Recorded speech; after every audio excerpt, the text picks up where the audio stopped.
Bonjour à tous et merci de suivre Ailleurs dans le monde. Le 1er février 2022, le président de la Guinée-Bissau, Umaru Sissoco Embalo, a réchappé à une tentative de coup d'État qui a fait de nombreux morts selon lui. Dernière en date d'une série de coups de force en Afrique de l'Ouest, le chef de l'État et les membres du gouvernement ont été surpris à l'intérieur du palais, le siège des ministères où se déroulait un conseil des ministres extraordinaire par des hommes en armes aux motivations encore mal connues selon les témoignages. Aussitôt, la CEDEAO et les Nations Unies ont dénoncé ces tentatives de coup d'État et après plusieurs heures de confusion et de rumeurs, le président a été tiré d'affaire et s'est exprimé dans une conférence de presse. Ce retour au calme sera-t-il de longue durée? Quel avenir politique pour la Guinée-Bissau? Pour en parler, je reçois Bangaline Goran, enseignant-chercheur à l'université Jean-Lourougnon-Guédé de Daloa, docteur en histoire politique et relations internationales. Bonjour et bienvenue. Bonjour Fatim, merci. Et Eddy Guipier, enseignant-chercheur à l'université de Korogo, analyste politiste. Bonjour et merci d'être présent. Bonjour Fatim, merci pour l'invitation. Alors messieurs, en prélude à nos échanges, je vous propose de rejoindre notre correspondant à Bissau, Malmo dos Reis, membre d'Africtiviste. Malmo, bonjour. Que s'est-il passé exactement ce mardi 1er février 2022 ? Le 1er février, dans la journée, nous avons connu une tentative de coup de force ici à Bissau.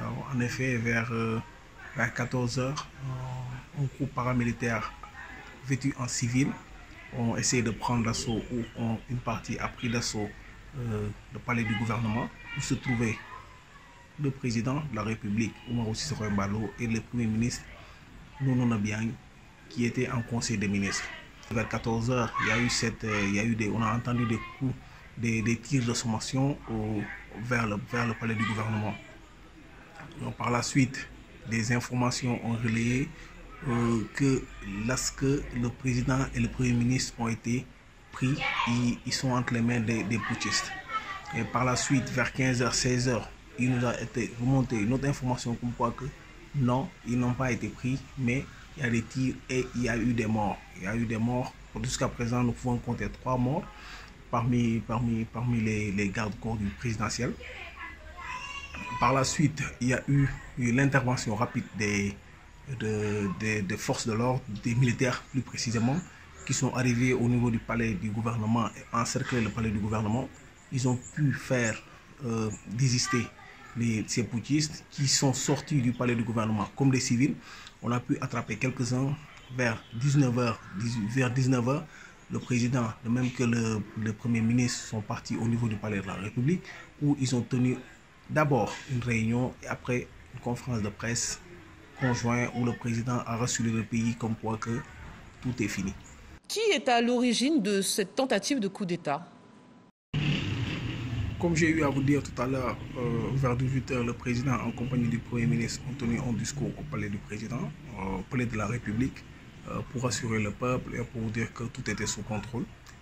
Jusqu'à présent, dont on parle, à part l'information, à part ce que le président a dit, comme quoi il est sûr que c'est les narcotrafiquants qui sont en train de se battre pour le détrôner, et qui ont certainement tenu ce coup contre lui, ont essayé de lui donner ce coup d'État, lui et le Premier ministre, parce qu'eux, ils sont fermes et travaillent contre le narcotrafic en Guinée-Bissau. C'est les seules informations qu'on a jusqu'à présent eues par rapport à ce coup de force. Jusqu'à présent, pas d'autres informations ont été relayées. On ne sait pas si quelqu'un a été pris ou pas. S'il y a des enquêtes qui sont en cours ou pas, nous ne savons pas. Nous sommes en manque d'informations. Ce que nous savons en ce moment, c'est que le palais du gouvernement a été fermé. Et il y a les militaires qui sont là-bas, il y a le service criminel qui est là-bas en train de travailler. Et les informations qu'on a eues est que des enquêtes sont en cours et que quelques gens ont été pris, mais c'est des informations qui sont relayées informelles dans les couloirs et tout ça. Mais les médias n'ont encore rien donné et même le gouvernement ne s'est pas encore prononcé par rapport à ce qui s'est passé. Le pays roule à 50%. Nous avons vu qu'il n'y a pas de mouvement, il n'y a pas beaucoup de déplacements dans le pays. Les gens sont encore sous l'état de choc de ce qui s'est passé hier. Alors depuis son indépendance en 1974, le pays a connu 4 putschs, 16 tentatives de coup d'État et une valse de gouvernement. Comment, messieurs, expliquez-vous cette instabilité chronique ? Oui, l'instabilité politique chronique vient des conditions de l'accession à l'indépendance. Et nous sommes dans le cas de figure des indépendances des pays lusophones où il y a eu des guérillas armées qui ont poussé le Portugal à lâcher à partir de 1974 ces différentes colonies. Et il y a eu donc la naissance, je dirais, d'une guérilla qui a été fondée par Amilcar Cabral, qui gérait à la fois le front du Cap-Vert et celui de la Guinée-Bissau. De sorte que même après l'indépendance, la gestion du pays s'est faite en tandem entre les anciens guérilleros et puis, je dirais, la branche politique du PAIGC, qui est le premier parti unique, ensuite parti majoritaire dans le pays. De sorte qu'il y a eu cette difficulté à séparer le militaire du politique. On est dans un pays à double direction parce que on a été dans un scénario où, en même temps que le président de la République avait un espace de gestion, d'administration, il était soit soutenu ou concurrencé par l'armée qui avait ses propres codes, ses généraux qui souvent se renversaient entre eux-mêmes. On autoproclamait souvent des chefs d'état-major qui ne reconnaissaient pas l'autorité du président de la République sur l'armée en tant qu'institution. Donc, l'armée a été toujours présente et pour compliquer encore plus les choses, on est face à une armée dont 70% du contingent est concentré dans la capitale ou autour de la capitale. Donc imaginez-vous, on perd dans ce sens-là la dimension opérationnelle pour être profondément politisée et bureaucratisée. Donc c'est ce qui explique un peu ces interventions répétées de l'armée dans la chose politique.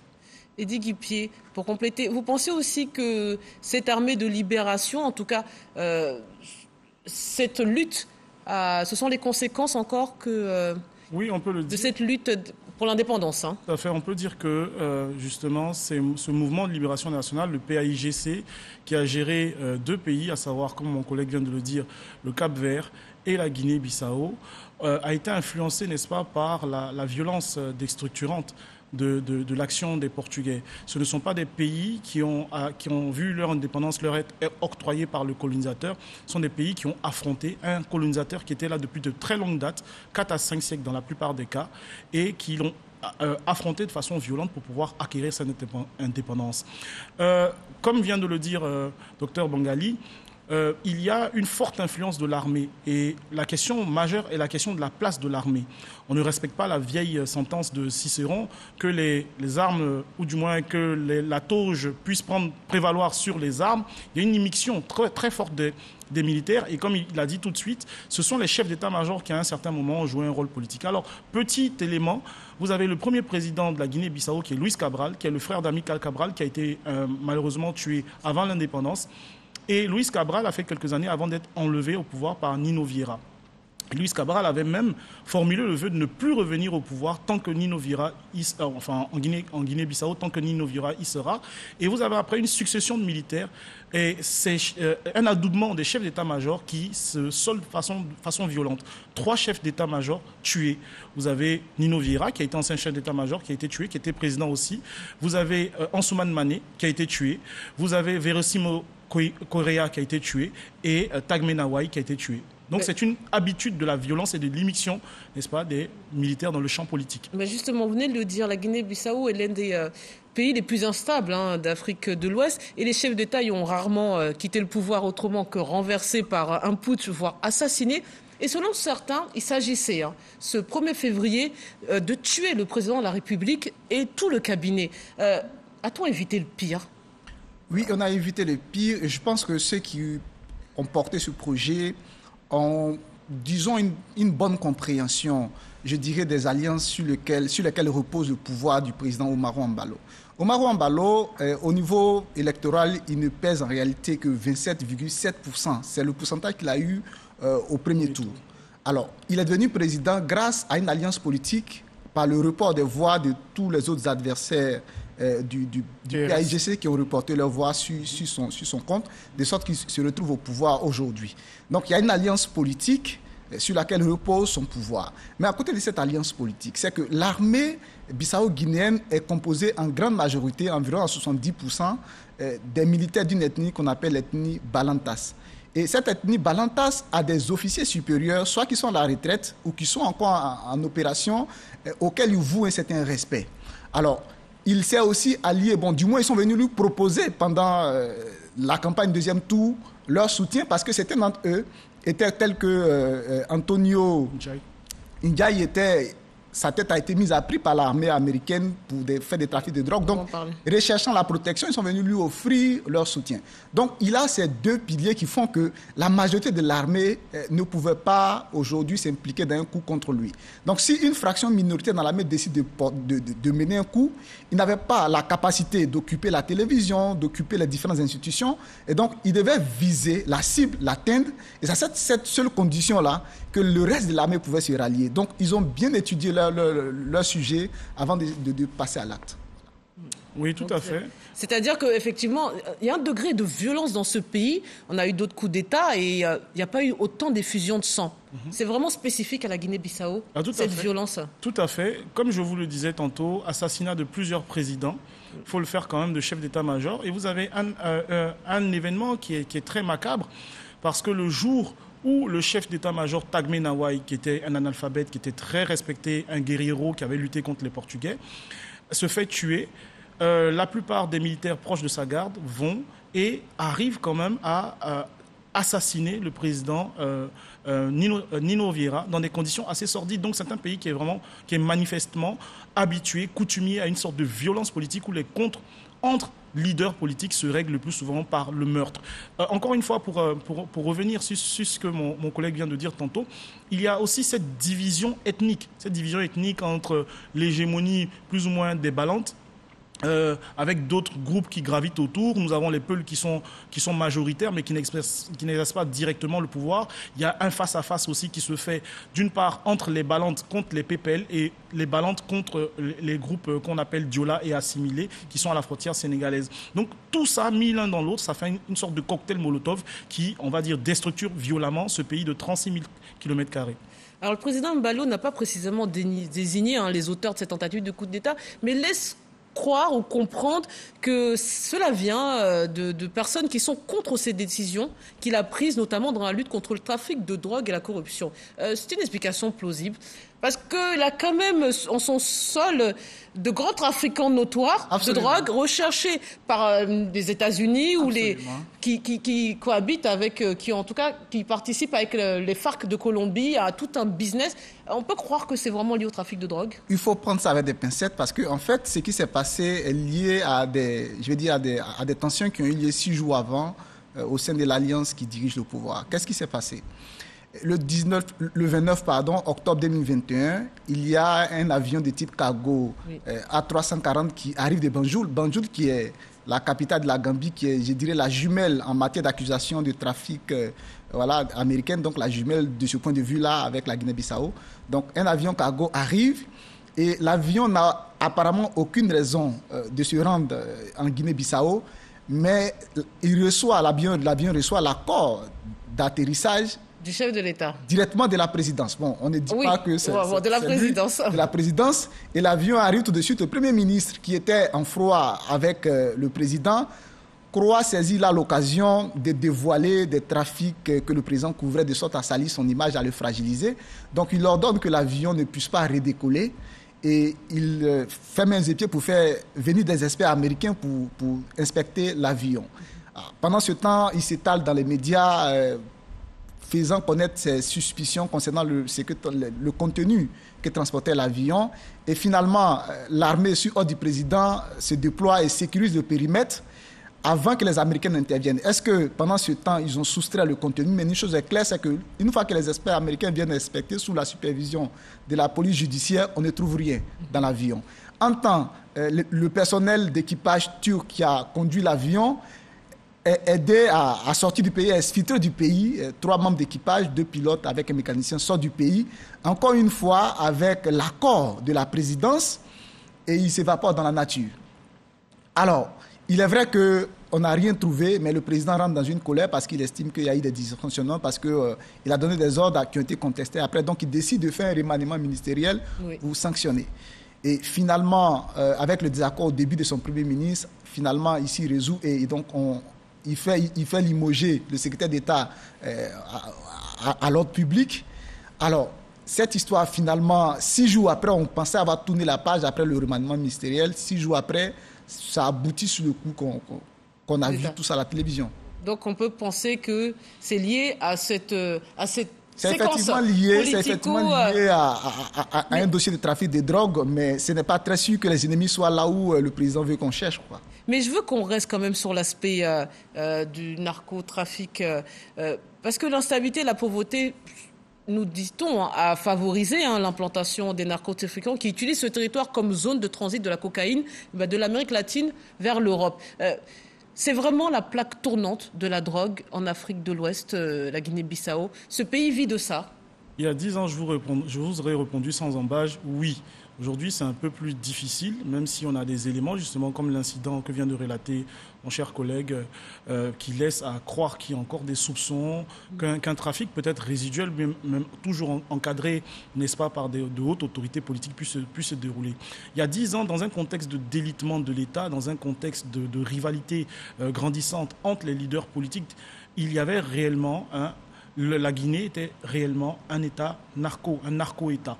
Il n'y avait pas d'autorité réelle sur l'ensemble du territoire qui n'était pas contrôlée par le gouvernement. Donc le risque était manifeste. Mieux, comme je vous l'ai dit, il y avait des militaires à la retraite qui avaient une influence décisive sur le pouvoir.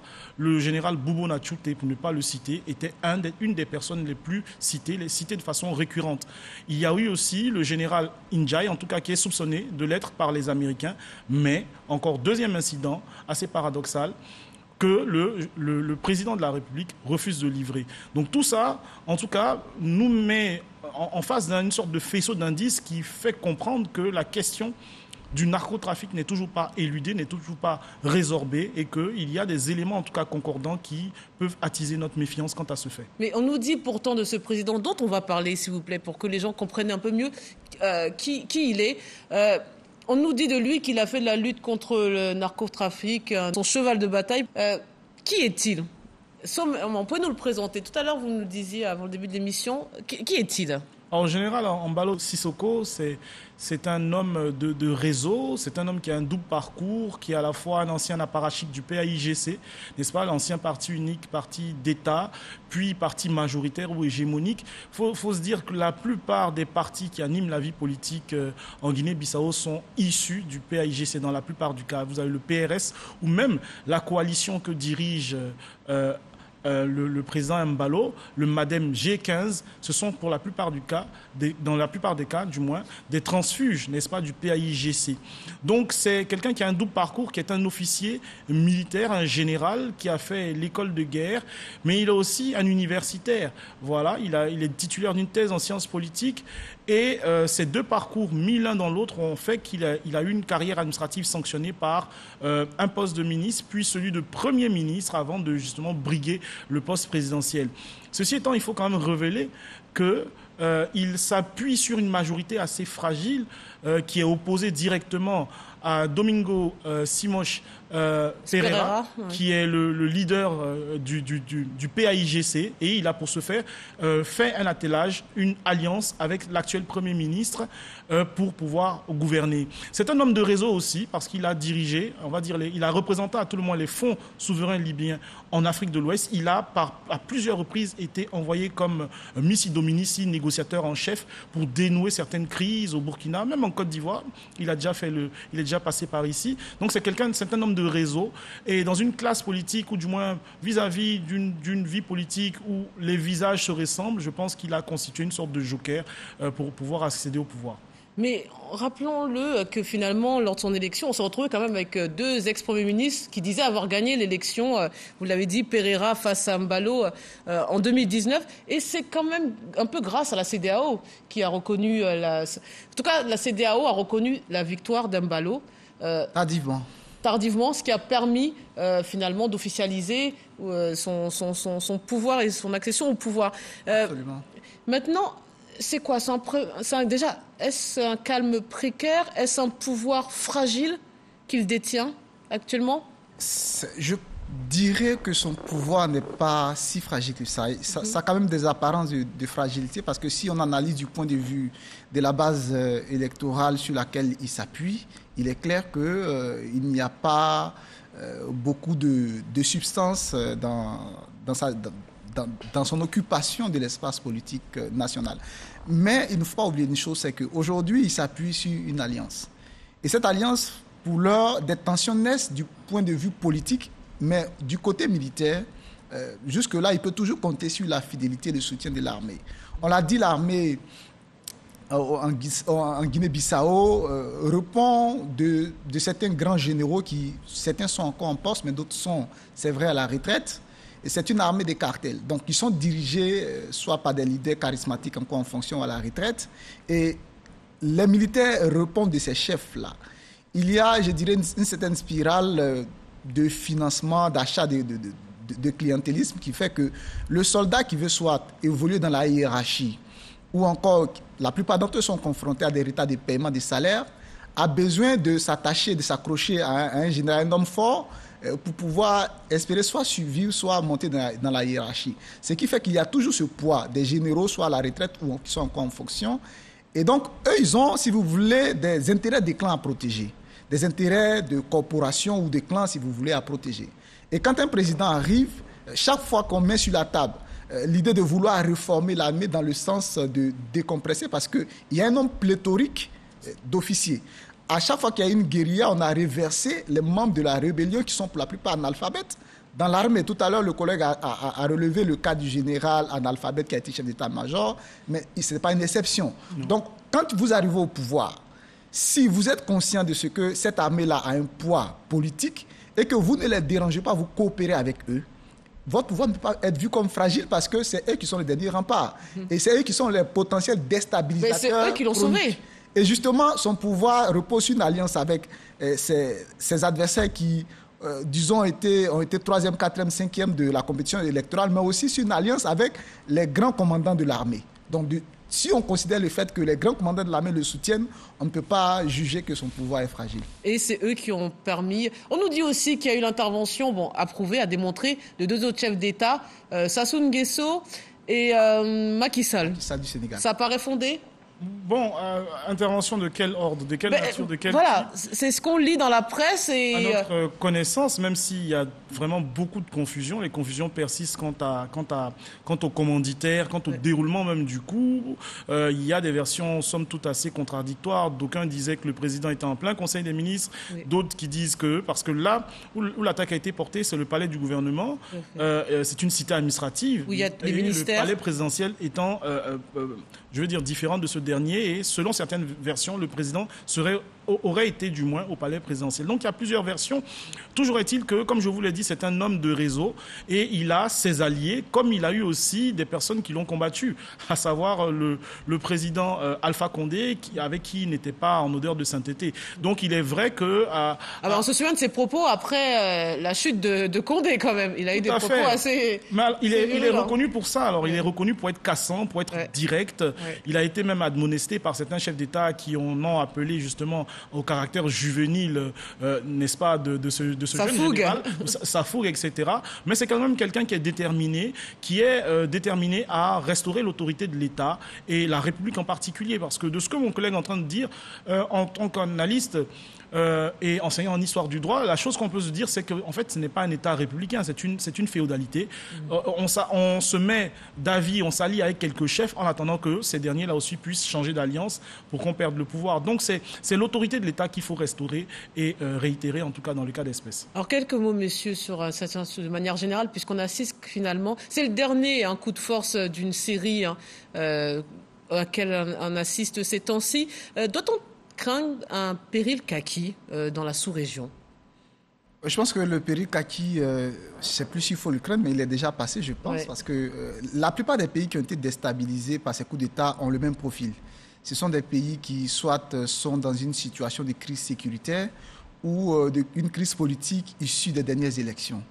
Voilà. Et donc, finalement, je dirais qu'il y a des causes, ce que je viens de relever, ce sont des causes endogènes, mais il y a des causes aussi exogènes, notamment la position de l'ancienne puissance colonisatrice sur le dossier tchadien qui a fait en quelque sorte office de jurisprudence. Jusqu'à une date récente, en tout cas depuis 2012, les derniers coups d'État en Guinée-Bissau, jusqu'au coup d'État, sinon au changement anticonstitutionnel au Tchad, il y avait eu, si vous voulez, une position de fermeté vis-à-vis de l'intrusion des militaires sur la scène politique. Et il y a eu ce tournant-là du Tchad qui a donné l'impression aux armées dans l'espace de la sous-région que si vous aviez un motif légitime de prendre le pouvoir, dans ce cas-là, vous pouvez l'assumer, on ne sera pas rigoureux envers vous. C'est ce qui s'est passé au Tchad. Et c'est le message que la plupart des militaires de ces différents pays ont perçu. Et donc aujourd'hui, si dans un pays, les militaires considèrent qu'il y a une raison légitime de prendre le pouvoir, du coup, aujourd'hui, on voit apparaître qu'on peut appeler des coups d'État légitimes et d'ailleurs qui sont applaudis par la rue. Par la population. Mais écoutez, ce monsieur est un général et je me rends compte en préparant l'émission que beaucoup de chefs d'État africains ont été ou sont, en tout cas, viennent de l'armée. Lui, il était général. Est-ce qu'on doit s'attendre à que ces putschistes laissent leur treillis pour s'habiller d'un costume et se présenter à des élections? On doit l'envisager, ça? Alors on peut l'envisager, mais on n'en est pas encore là. Pour l'instant, il s'agit, si on peut essayer d'effectuer une sorte de typologie de ces putschs, il s'agit, n'est-ce pas, de putschs qui ont des missions de rectification. Voilà. Quand vous prenez par exemple les situations du Burkina et du Mali, vous avez une situation qui est gémellaire. Deux chefs d'État qui ont un profil qui est totalement similaire, qui ont été des apparatchiks de l'ancien parti au pouvoir, avant eux-mêmes de créer leur parti. Ils ont, on va dire, rongé leurs freins avant de finalement prendre le pouvoir et d'être réélus dans des conditions confortables. Alors, qu'est-ce qu'on leur reprochait? D'être dans une situation de crise, que ce soit pour Ibeka, qui se faisait appeler le Kankeletigi, c'est-à-dire l'homme de parole, l'homme d'honneur, l'homme de dignité, qui, vraiment, dans son programme, avait pour objectif de restaurer l'autorité de l'État. Et pareil pour Roch-Marc Christian Kaboré. Alors, ils ont échoué sur ce que les populations attendaient vraiment d'eux. Et les militaires ont senti une sorte d'appel d'air pour s'investir, n'est-ce pas, dans le champ politique, dans l'espace public, et pour essayer de mener une rectification. Pour l'instant, point n'est besoin, n'est-ce pas, de se présenter ou quelque chose de ce genre. Il s'agit, et vous voyez que l'armée malienne a commencé à communiquer sur ses victoires, en tout cas comme des combats présentés comme tels, pareil pour les Burkinabés. Et donc, ils ont, dans un contexte où on ne peut pas dire qu'ils sont contestés par les populations, mais qu'ils ont vraiment le vent en poupe, en tout cas il y a une sorte d'état de grâce, ils ont une sorte de blanc-seing pour reconquérir, pour restaurer l'autorité de l'État. Et d'où ma question, parce que vu leur popularité affichée pour l'instant, parce que là nous sommes qu'au début, on verra tout ça, on fera le bilan de tous ces putschs, ça peut se transformer en vote. Tout à fait. Si on les y contraint, par exemple, en se disant qu'il faut, par le biais du tout élection, c'est-à-dire que, comme le disait le ministre des Affaires étrangères français, alors si on peut faire des marches à Bamako et les encadrer, c'est qu'on peut organiser des élections, ça peut aussi être un incitatif pour que ces derniers-là puissent faire tomber du moins le battle dressing pour lui substituer un costume 3 pièces et se présenter peut-être aux élections. Mais on n'en est pas encore là, en tout cas leurs intentions ne sont pas ce dont on parle pour l'instant.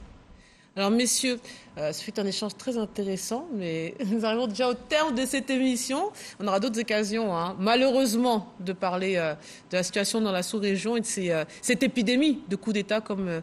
L'armatan noir. Voilà, comme on l'entend souvent. On se quitte sur cette citation.